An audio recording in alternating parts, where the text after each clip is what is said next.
Yo guys, what's going on? It's Ryuga here with another video. This time we're going to be making another tier list because it's been quite a while since the last tier list we made. And since the twins just came out, I figured that this would be a better time than ever to go ahead and remake it. So let me go ahead and give you a little bit of background information about who I am, because you guys might not know who the fuck is this guy.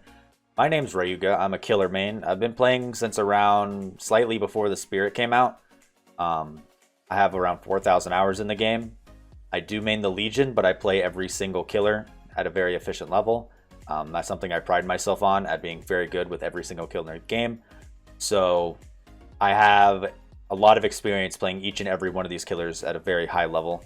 I've even played most of these guys against competitive teams, whether it be in skirms or in actual tournaments. So I do know what I'm talking about a little bit, but I do have a few biased opinions that everybody might not agree with. And this is just off my own personal experience of playing these killers. You don't have to agree with everything that I say or where I put everybody. So just keep that in mind. Don't come for me. Don't castrate me just because I have an opinion and didn't put your favorite killer in A tier. But yeah, let's go ahead and get into this. So S tier is Nurse. That's going to be just a given. Spoiler alert. Nurse, S tier. And then we're going to be going A tier is high, B tier is high mid tier. We got C tier, which is low mid, D tier, which is low, and E tier, which is trash.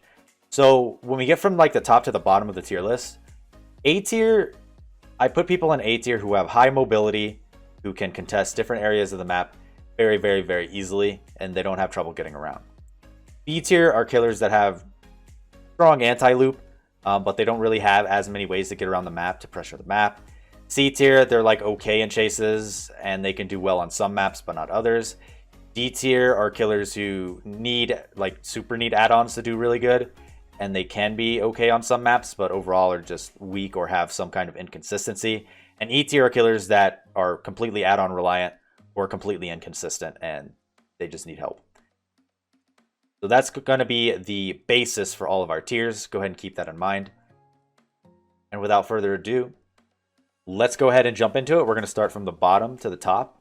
I'm going to put each killer where I think they belong. I'm going to explain why I think they're there. Feel free to leave a comments on why you disagree, why you agree. Give your own experience or your own opinions. You know, just remember, if I have a rebuttal or, you know, I come back at you with some facts of my own, I have a lot of hours in this game. So I have a lot of experience with all these killers. So I'm not coming from a place of being an absolute dunce. I promise. I know what I'm talking about, I swear. If you don't believe me, I got videos you can go watch me play. You know, I'm not awful. I know what I'm doing. All right, so let's go ahead and talk about E tier. We're going to have two killers in this tier. And first off, we're going to start with probably one of the most obvious, which is going to be Trapper. Unfortunately, as much as I love playing Trapper, he is very, very add-on reliant. His base kit is extremely weak, considering he starts with only one trap. He requires perks to stall beginning game. That way he can do setup across the map. And a lot of maps can be very detrimental to him, as well as coordinated teams. They can severely hinder his ability to cut off and set up in different portions of the map, especially if you find the Trapper early. You can pretty much pester him in ways where he is not able to set up. Now, when you give him add-ons, he becomes semi-decent. I might even move him up a tier, but his base kit is really, really bad, and just the sheer place that he's at now, I don't feel comfortable moving him up. As much as I love Trapper, he just has too many detriments about his power. So he has to stay in the trash tier for now. Devs, he's the face of your game. Please buff him. But yeah, that's where he's going to stay. Now, the next killer that I'm going to put here, and I do this in every tier list and everybody throws a fit. So just before you put me up on a cross and, you know, nail me to it, let me explain before you click off this video. Pig. So the reason I think that Pig is trash and that I won't move her up is because she's a little bit of an enigma to me. Because Pig, when you're playing her, she can be C tier, she can be D or B tier, she can be D tier. But the thing is her power is so inconsistent when it comes to the traps that I'm not comfortable moving her above this tier. Because if you can be D, if you can be C, if you can be B, but it's random and it's all up to chance and it's not consistent, then you don't deserve to be anywhere up there. Because sometimes you put traps on people and they don't get it off for 3 boxes and they die. You know, in that case, you're like, damn, Pig's really good. Sometimes she has strong anti-loop, but, you know, I've gone against good survivors, and her anti-loop without add-ons, without like, you know, combat straps and videotape and all that jazz, she's really not that great. And even with those, a good survivor really can like give her the loops for days. Even a strong killer like, you know, Scorpions. You know, I've seen him play against good survivors, and it's not a pretty picture sometimes. You know, Pig is okay, but she's so inconsistent that I'm not going to move her up. You know, she can be good, but she can also be completely trash. And a lot of you guys, if you play Pig and you think about it, you might start to realize you may agree with me in the terms of that she doesn't always do great, but sometimes she could do amazing. But this inconsistency is the reason that I put her in the trash tier. And I'm sorry if that upsets people, but that's my opinion. I don't think that you can move up a tier having that many inconsistencies with your power. And I just felt like going on a longer explanation with her because she deserves an explanation, and I know a lot of people like her. But she just doesn't have enough, and she needs some kind of tweak to make her more consistent. So let's go ahead and move on now. Those are the only two killers that are going to be in E tier. So now we're going to move on to the D tier, which is low. Now, something to keep in mind is that even though I may be putting killers in trash tier, low mid, they still do well. You could still 4K every game in pubs. You can still do really good. But this tier list has to do with the comparability between these killers to each other. You know, I can play Trapper in 4K all day, but it doesn't mean, you know, that he's going to be better than, you know, Legion or Freddy or Oni, you know? So that's what this is all about. So first up on the D tier, and something to keep in mind that these tiers are not in order. So just because I put Trapper first does not mean I think that he's worse than Pig. And just because Pig comes second doesn't mean I think that she's better than Trapper. Vice versa, that's going to apply to all the tiers on this. I should have thrown that out there earlier, but I'm kind of, you know, recording on a whim. So let's get into D tier. Wraith. Wraith, I used to main before I main Legion. He's a very simple, a very fun killer. His stealth gives him an aspect where he can become very lethal when it comes to jungle gyms and places where you can't easily identify him. But he is very easy to spot from a distance, and if you have Spine Chill, he becomes pretty fucking weak. Unfortunately, he is extremely add-on reliant. If you throw on Windstorms, you know, he might bump up. But his base kit, overall, incredibly weak, and he can be looped like any M1 normal killer. And even if you're a good M1 killer, due to the fact that you have to get the 2 injuries, and sometimes they can also have Dead Heart to extend the chase even longer, he can be, you know, put at an extreme disadvantage. But his stealth is pretty good, so that's why he's in D tier and not in the trash tier. Very fun killer to play, just not as good as I would like him to be, and he requires, you know, a decent build and some decent add-ons. So next, we're going to be talking about Myers. I used to put Myers further up there, but I've started to realize that against good teams, his beginning game is absolute trash. He's extremely map reliant. Getting out of tier 1 is probably the hardest thing to do as Myers. Once you get out of tier 1, very good killer, good snowball, good stealth. Overall, just a fun killer to play. His power conceptually is very unique. He's super cool. But just the fact that you have to get out of tier 1, and if they have Spine Chill, and they're good survivors, good luck, man. Like, I'm sorry, as much as I love Michael, he has too many disadvantages, and there are too many things that the survivors can utilize to put you even further at a disadvantage. But once you get out of the tier 1, if you're tier 2, tier 3, you got a decent build. Very good killer, good snowball potential. Overall, though, tier 1 makes him suck, as much as I like him. All right, so now that we're done with D tier and E tier, we're going to move on to C tier. So C tier, we're going to start off with Plague. Now, I kind of used to put her higher, but now I don't agree as much. I draw comparisons between her and Legion, but unfortunately for her, her power doesn't instantly injure survivors, and that's like her kind of downside, is because you can spit on survivors, spit on gens, but it takes a long time for them to become injured. Now, for those of you guys who don't know, if you're walking as a survivor, you can make becoming injured take even longer. And then also, if you are with an organized team, or at least a team that has some kind of a semi-brain, cleansing against Plague is actually a really good idea. Because imagine she goes so far out of her way to spit on every single survivor, and then all 4 cleanse. And then after that, if you cleanse one more time, all of her fountains get consumed. She's a very easy killer to like disrupt her power. And then when she does get her red puke, she is easily loopable. Like her red puke is easily loopable. A good survivor can loop her for days. She has to respect pallets, which I think is very stupid. Like Oni doesn't lose his power when he gets stunned by a pallet. So I think that Plague is really outdated. I do not think that she should lose her power when she gets stunned by a pallet. I really think the devs need to look into that, because if they did that, I'd probably move her up. But right now, her red spit kind of sucks. You can loop her like any other normal killer. Now, she's very strong in junk loops, however, with the red spit. But against good teams, she's not going to do that well. But you can get injures on the whole team if they don't cleanse, and then you can have extreme snowball potential.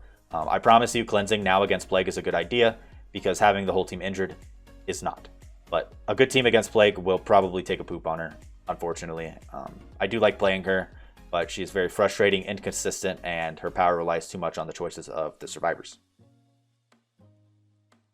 So now that we're done with Plague, I'm going to go ahead and put Deathslinger in this tier. Some of you guys might disagree. I know there's a lot of people, whether it be on Twitter or social media, they don't like Deathslinger. They cry every time they go against Deathslinger, and they just don't have fun.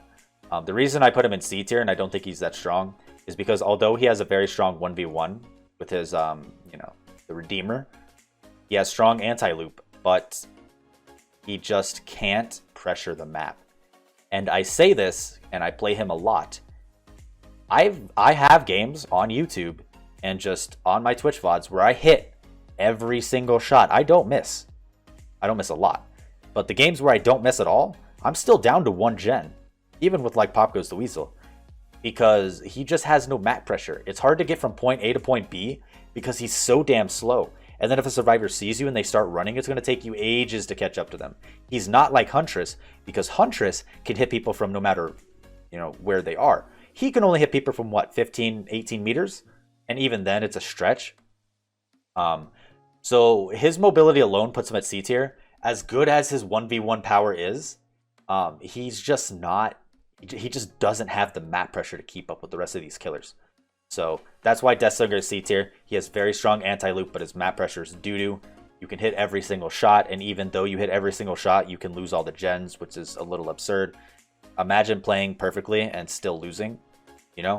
It's kind of crazy. So he requires a lot more slugging to create his own map pressure, so his playstyle can be a bit irky. But for the most part, fun killer, just no map pressure. And we have one more killer that we are going to be putting in C tier, and C for Clown. So we're going to go ahead and throw Clown's cute ass in C tier. He recently, I guess not really recently anymore, but he got a buff to where he doesn't slow down when he throws bottles anymore. This was very, very, very good. He can now catch up to survivors, and he can chuck bottles at them like it's nobody's business. And he can catch up, get an easy hit. Unfortunately for him, the counter to him, like every other killer, is insta-throwing pallets. Once the survivor starts throwing pallets, it's very hard to get the down. But he can catch you from loop to loop to loop by slowing you down with his bottles. Especially with reload add-ons, he becomes very oppressive. But unfortunately, he has no map pressure. And against survivors who know not to greed pallets and just throw them when they're in a loop, he's going to have a very hard time playing the game. Now, he is getting a rework soon, so keep in mind, this is pre-rework Clown. I don't know what they're doing to him. He could be God tier, but right now, he is just not there. Now, where a majority of our killers are going to be, they're going to be in A tier and B tier.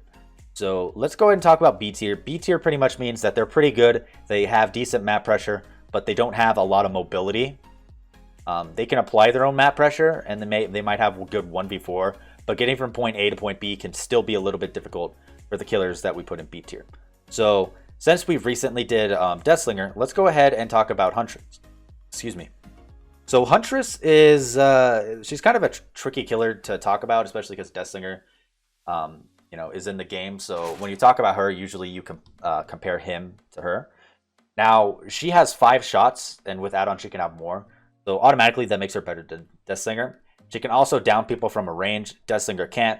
For example, if he's far away from a window, he can't down them, but Huntress can. She's able to snowball extremely fast. Melee hatchets are extremely powerful because they can get fast downs. And she can get cross-map hatchets. A very good Huntress can be extremely oppressive. So that's why I put her in B tier. Unfortunately, she lacks the movement speed to get from place to place. But if you have good aim, then she can be extremely strong in many, many circumstances. and she is an extreme punisher of altruism. Huntress is an extreme altruism punisher. She's very good at doing that because her hatchets, the cooldown between them is not very long, and if you hit them, you can pretty much annihilate a team that's trying to be over altruistic. A good team that spreads out and doesn't give her too many altruism like interruptions, they'll crush her. But overall, like in pubs, she's pretty good, but just no map pressure, so that's why she's in B tier. All right, so the next killer on our list is going to be Triangle Man. So Pyramid Head is... I've had a long time to think about him, and I used to think he was better, but he's just not. And a lot of people hold him to this high standard and say that he's good. That's why I'm putting him in high mid. You know, his anti-loop is decent, but he has no map pressure. People in comp play him, but the only reason they play him is because he's really good at tunneling, right? And that doesn't really make him a good killer if you end up losing in the end anyways. So those are his like plus benefits. He's extremely good at anti-looping. He can be extremely good at tunneling, but overall his map pressure is really crap. And a good survivor can actually give you a run for your money against Pyramid Head if they have a brain, because his power is very telegraphed, and if you get hit by it, other than in an animation lock, you're really bad. It's very easy to dodge. Even when you throw a pallet, there are corners you can tuck yourself into, because I've played him in skirms and in comp, and good survivors can dodge you even if you put them in animation locks. It's crazy. But for the most part, decent killer, low map mobility, but his power makes up for it. He has great 1v4, or sorry, 1v1, but his 1v4 is bad. The next one we're going to talk about is Doctor. Surprisingly, I don't have a lot of bad things to say about Doctor. He has very strong anti-loop. He has very strong capabilities of finding survivors with his static blast. He has ways to inhibit survivors from healing or picking up slugs by putting them in Madness 3. They also can't mend. Now, the downside is that, like any other killer that is not in the A tier, they do not have great map mobility. Now, you can get from place to place and you can shock people and you can find them, but, you know, you still got to walk your ass over there. And that's the big issue when it comes to Doctor. Other than that, I don't have a lot of complaints about his power. I really don't. Very strong anti-loop, very good tracking, and just overall a good killer. You know, he's just right there and being pretty decent, pretty good. He just, you know, doesn't have any way to get from point A to point B very fast.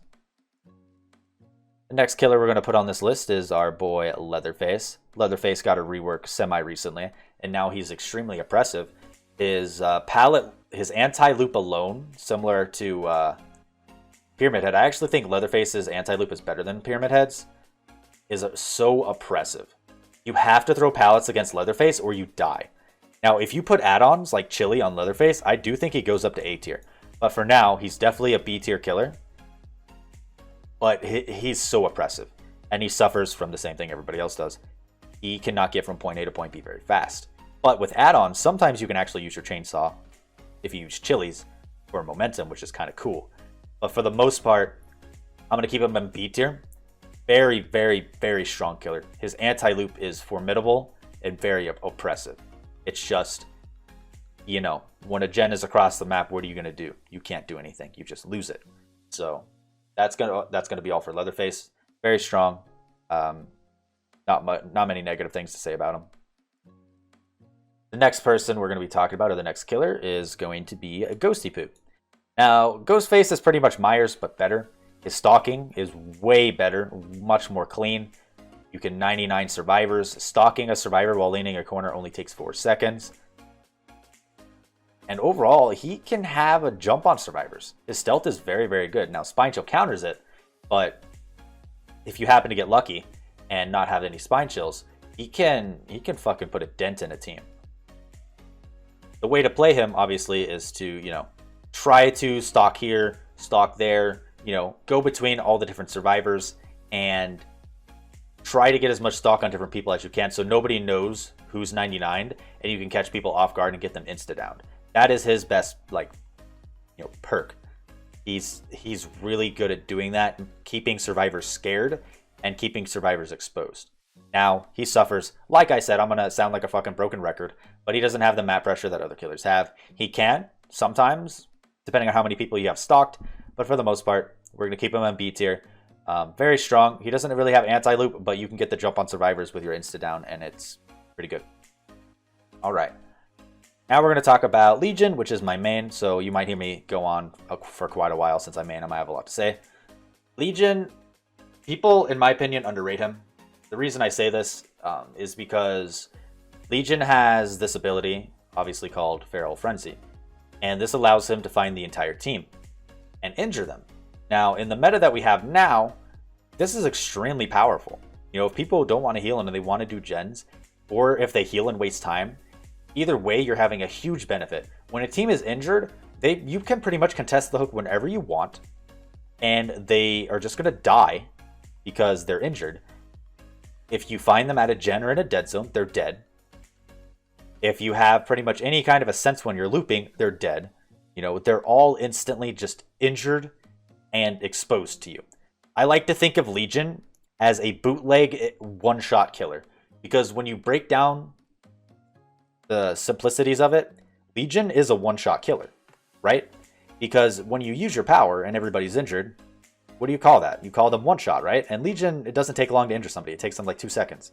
So that's the way I like to think of him. And if you have an ability like that where you can vault pallets, vault windows really fast, catch up to survivors, and stab them and injure their entire team, I think that deserves B tier. Now, no matter how many hours you have in the game, you're going to be mending for 12 seconds, so that also delays the gen. In my opinion, Legion has one of the most consistent 1v4s in the game. He has a very consistent power. Now, usually the counter argument to Legion is that people are going to spread, but if you watch a lot of my guides and you watch a lot of my competitive gameplay, I will play Legion. All you do is you hit people, you go to a killer instinct, just as it turns on, and then you end your Feral Frenzy, and you catch back up to them, and then you use it again. Spreading will not counter Legion from injuring a whole team, if you know how to play Legion properly. Most people, what they do is they use his Frenzy, and they will run the whole distance and let their Frenzy run out. That's not how you play. You injure like the 1 or 2 people you find at spawn, you find the other heartbeat and instantly end your Frenzy, catch back up to them, just walking, and then activate Feral Frenzy again and chain more. Just his lethality comes from having everybody one-shot and his tracking. His Killer Instinct can track pretty much whoever you want. If somebody's dead, you can go out of your way to use Killer Instinct to find these people and take them out of the game. He has a lot of built-in information and, just a lot of built-in information that people don't know how to use. And that's why I think he's B tier. People just don't know how to use him, and that's why they kind of think he's garbage. Now, every Legion that I go against in pubs is pretty bad, but I can say this with confidence after playing Legion for as much as I have. You just have to take my word for it. Legion is B tier. He's not trash. I promise. I'm just going to leave it at that. All right, so the last killer we're going to talk about for B tier is the new killer, the Twins. Now, please note the Twins have only been out for a few days, so this is not going to be something that I'm going to say with absolute confidence, and this can change as they get more changes next week. So the Twin has a power where it can be at different places on the map at the same time, which is cool. It can injure survivors easily like the Legion with Victor, and it can have pressure on multiple survivors. The issue when it comes to Victor is that sometimes you can be across the map and you can get a down, but unfortunately if they're with a teammate, you're screwed. There's not much you can do.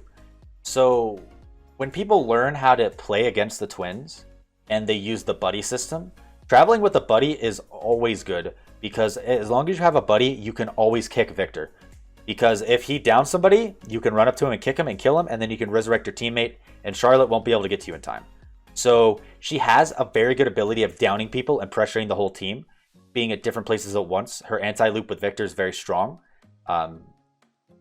She is very, very slug heavy. Similar to Oni, that's where most of her pressure comes in, by injuring or downing one person, going somewhere else with Victor, applying even more pressure, etc., etc., etc. So she just has a very strong anti-loop, a very strong downing capability. It's just she doesn't have the ability to get from that side of the map to the other to be able to capitalize on a lot of the downs she gets. Now, this could change. Remind you, this killer hasn't been out for long. This can change. So this is just my current opinions on the state of the Twins. I think that she can play very well, but against a well-organized team who knows, how to use the buddy system and not play like trash, then I think that she's going to struggle a lot more than she normally would. And that's all for the B tier. Let's go ahead and move on to the A tier. So we're going to go ahead and start with our big boy Oni. So Oni has a very weak beginning game, very similar to Myers, but just because he has a weak beginning game, it's made up for by his extreme mid game and extreme end game.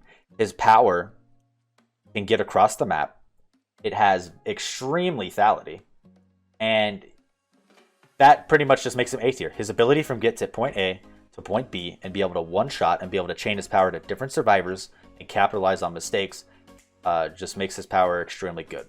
So his counter obviously is throwing pallets and denying him his hit as long as you possibly can. And you'll see this when you see good teams playing against Oni. But unfortunately, you cannot always do this. Sometimes he just gets hits. Sometimes he finds you. But once he gets that one hit, and even if 2 or 3 gens pop and you have 2 gens left, his power can be very oppressive and very good. Next on the list, we're going to be talking about Freddy. So Freddy is a very easy, very strong killer to play with a lot in his kit. What makes him so strong is his ability to teleport across the map. This alone lets him pressure generators and move across the map pretty much faster than any killer in the game. He also has incredibly strong anti-loop with snares. You can use pallets if you want, but snares overall are more consistent. He's pretty much a clown on crack cocaine. He's very fucking strong. So his Dream World also gives him a little bit of stealth. And when you start stacking add-ons on him, we're not even going to talk about it. He just becomes so fucking oppressive. Freddy, strong killer. He has everything in his base kit. He has anti-loop. He has teleporting across the map in 3 seconds. He has a little bit of stealth built in. Anti-BT. Like, what more could you want in a killer? Freddy is your go-to choice if you want somebody easy to play. Very strong. Not a lot of downsides to playing him. Weak to Object of Obsession. I mean, that's really about it. The next killer we're going to talk about is going to be Blight. Blight is A tier due to his speed. That's pretty much it. He's very fast, very strong. His extreme map presence, if you know how to play him, and his anti-loop, it's absurd. Like, if you have seen a good Blight and what they can do in loops, you will be scared. And his movement speed, like, his movement speed and downing capabilities alone makes him A tier. Like, that's literally it. There's nothing else to say. He moves at the speed of light, almost as like fast as Billy, and if you use add-ons, he could be even faster than a nurse. And his anti-loop, just very strong, you know? Good killer. Nothing else to say. So now we're going to be talking about Spirit. Spirit's a good killer. Her ability to be invisible while she does her phasing is very strong, and it catches a lot of survivors off guard. He has a very strong 1v1, but a 1v4 can be very, very difficult sometimes if the survivors split up and they pump out the gens. Overall, though, she has an extreme ability to down survivors and get pressure on Minnie if she catches them out-positioned. So that's what puts her in A tier. She can also get from point A to point B if she chooses to use her phasing for mobility. But yeah, there's not a lot of things you can do against Spirit, but there are a few strategies that you can implement to try to do counterplay to her. But a good Spirit will down you in a matter of seconds if they're very good. So that's why she belongs in A tier. All right, next on the list, we're going to be doing Demogorgon. Now, a lot of you people might be thinking, Demogorgon? Nah, Demogorgon's trash.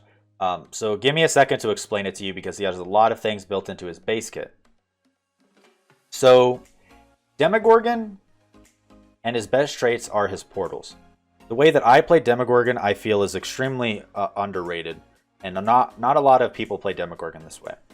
So what you want to do is you want to trap all the generators on the map with your portals. When they become active, you pretty much have a way to get from a generator to a generator no matter where it is on the map. And now you also have Killer Instinct on the generators and know who is where and what gens are being worked on. Now you might say, well, what if they cleanse it? Yeah, what if they cleanse it? Then they're wasting time cleansing it. They take, what, 12 seconds? I don't know what the time is to cleanse a portal, but they take over 10 seconds to cleanse a portal that you can reset in less than 2 seconds. That's hardly a downside. And then if they choose not to cleanse it, they're oblivious sitting on the portal. It's extremely strong. And then if you add in his very good anti-loop, he can be very, very fucking scary. He has an extreme map presence. He has built-in slowdown if people decide to cleanse portals. And if you don't, you have complete map knowledge. And the more gens that get done, the stronger he becomes, because he's able to protect generators more and more and more with portals. So keep that in mind when you're thinking about Demogorgon. If you want to see what I'm talking about, feel free to go watch some of my videos. You'll see the playstyle that I'm talking about. But overall, I think he is very strong, very underrated killer. Like I said, A tier is for killers who can get across the map very easily. And Demogorgon can get from point A to point B even faster than Nurse due to his teleporting. We're going to go ahead and throw Hillbilly up there. You guys know why he's up there. He can get across the map very fast with his chainsaw, and he can just threaten people. He just has this sheer threatening with his chainsaw. You know, he just has a one-shot on hand. Now, good survivors can loot Billy, but just the ability to get from point A to point B makes him very, very, very good. You can pressure generators. You can have a lot of perk combinations that allow you to stop generators from across the map because of your speed. And then if survivors do not know how to counter a good Billy who can curve, he can also be extremely oppressive. But Billy is extremely strong, very fast, insta-down. A good Billy has his curves, so he can even have a little bit of anti-loop. The last killer that's an A tier is the Hag. I used to think she was S tier better than Nurse, but now I don't. She's very strong. She can have presence over the entire map. She has a very low tear radius, so she kind of has a stealth aspect. She is very good at protecting the hook. The downside to her is that if you know the trap timings, she can be bullied a little easily. And I'm going to give a little bit of credit to Brian S. He's on Team Shift W, and we do skirms. And when I play Hag against him, he makes me want to punch my monitor. And I don't ever want to play Hag against him. I used to think Hag was extremely strong, but in competitive play, like if you have a player that's like Brian S., holy shit, you want to fucking punch a hole through your monitor. It becomes very, very fucking hard to play Hag when you have somebody like him on their team. But overall, she's still an extremely strong killer. But after more experience with comp play and the counterplay that people can put through with Hag, I think that she is A tier. In pubs, she's S tier, but overall, I think she's just an A tier killer. Because if people know the counterplay and the timings to her traps, she can be countered and she can be bullied. But she is still extremely fucking strong. And then we have Nurse. Do I even need to explain it? Nurse is Nurse. A good Nurse will shit on your team. She has an extreme slug mobility. She has map pressure. She can down you in 20 seconds. Like, do I need to really say anything else at all? I mean, she's just extremely strong, you know? I really don't have anything else to say about Nurse, so yeah, there's my tier list. I hope you guys took everything with a little bit of a grain of salt, listened to my explanations, tried to understand my points of view. I'm looking forward to seeing what you guys have to say in the comments. Like I always say, but even if I say this, you still have the guys who are going to go in the comments and be dickheads and pretend that with their 500 hours they know more about the game than I do. But be civil in the comments. I don't want to read your comments about you talking shit and saying that people are morons because their opinion is this or that. Like, really, just be nice. Talk about it. Counterpoints, rebuttals. Tell us your experiences. Tell us what you agree with. Tell us what you don't agree with. Tell us maybe some changes you want for certain killers that are D or E tier, you know? What do you want to see different about these killers? What are your favorite things about all these killers? Who's your favorite killer?